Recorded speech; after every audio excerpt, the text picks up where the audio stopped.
On Olympus, where the deathless ones assemble, the fate of a living man was argued again. Zeus spoke of justice and of justice, how men blame the gods for ruin they choose themselves.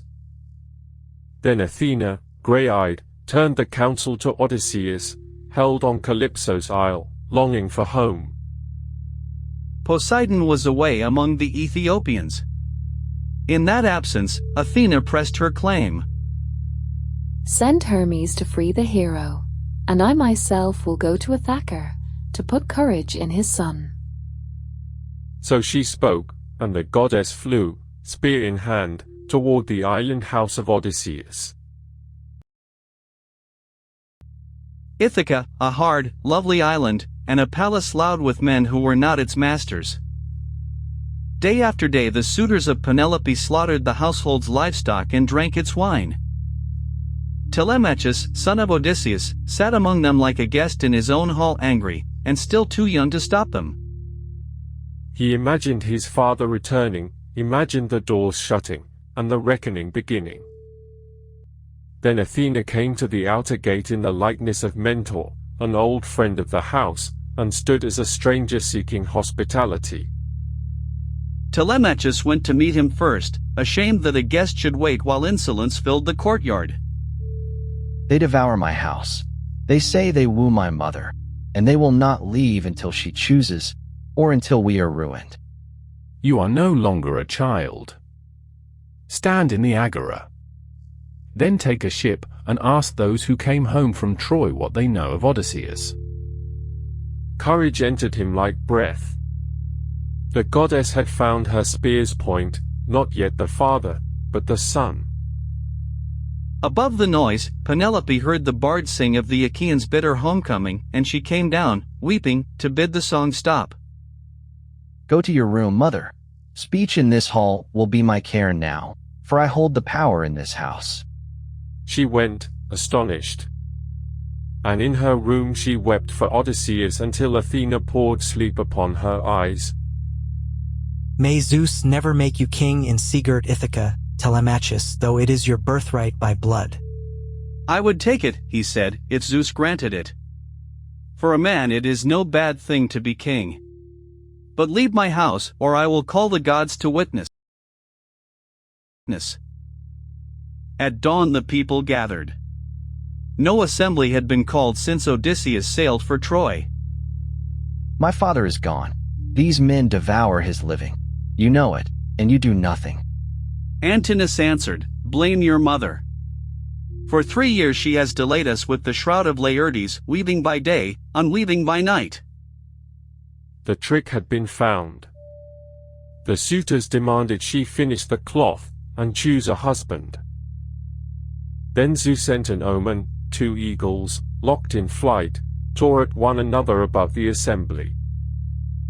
A seer among them read ruin for the suitors, and homecoming for Odysseus. They laughed. Eurymachus mocked prophecy.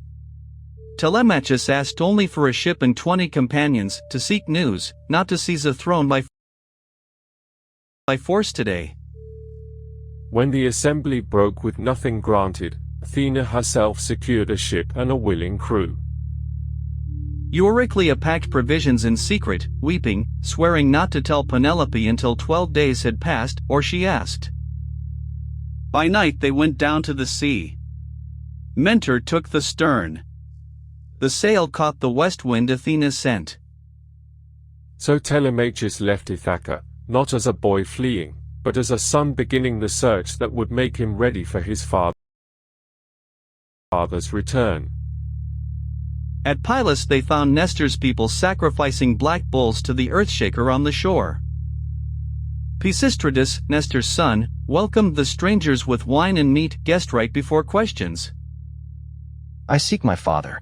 If you saw him after Troy, or heard he died, tell me truly. Do not soften it from pity. Nestor remembered Troy, counsel, endurance, the knights Odysseus and he kept watch together. But after the sack, the Achaeans scattered in quarrel. Some went with Agamemnon. Menelaus was delayed. Odysseus, Nestor said, turned back once toward Agamemnon, and after that, the old king had no certain word. Athena, still in Mentor's shape, prayed openly, then departed as a sea eagle. Nestor knew a god had walked his shore. Go to Menelaus in Sparta, Nestor urged. He wandered longest of those who came home. My son will drive you there. So Pisistratus and Telemachus took the road inland, young men side by side, carrying a question older than either of them. In Sparta they found Menelaus celebrating a double wedding, wealth and music in a house that had also known absence. Menelaus looked long at the boy. Without a name spoken, he saw Odysseus in the eyes, and wept. Shall I be wrong, or am I right? Never have I seen such likeness to the son of great-hearted Odysseus. She cast into the wine a drug from Egypt to quiet grief for a while, then spoke of Troy, and of Odysseus daring inside the horse. Menelaus told his own wandering, delayed in Egypt, starving on Pharos, until he trapped Proteus, the old man of the sea. From Proteus came the truth of the dead, and of the living. Argex was gone. Agamemnon murdered. And Odysseus. I saw him in the old man's telling, alive, imprisoned by a goddess, longing only to see the smoke of his own land. Alive. The word remade the journey. Telemachus held it like fire in both hands. Menelaus would have loaded him with gifts and kept him longer, but the boy's mind was already turning toward the sea road home. Meanwhile on Ithaca the suitors learned Telemachus had sailed. Shame turned to murder. He will not escape. We take ship, wait in the strait, and end this before he brings trouble home. A fast ship went out to lie in wait. The house of Odysseus prepared a second crime against its own blood. Penelope heard of the secret voyage and of the ambush. She cried aloud for the son she had not been told was gone.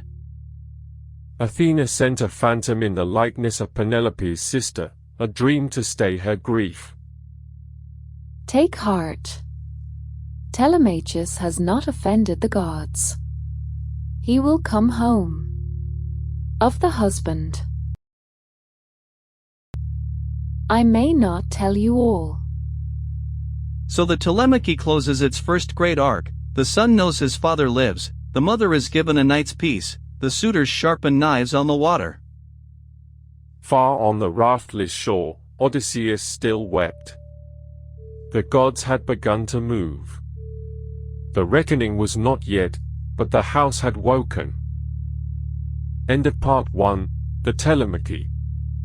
Next, the goddess frees the man himself, from Ogygia to Scheria.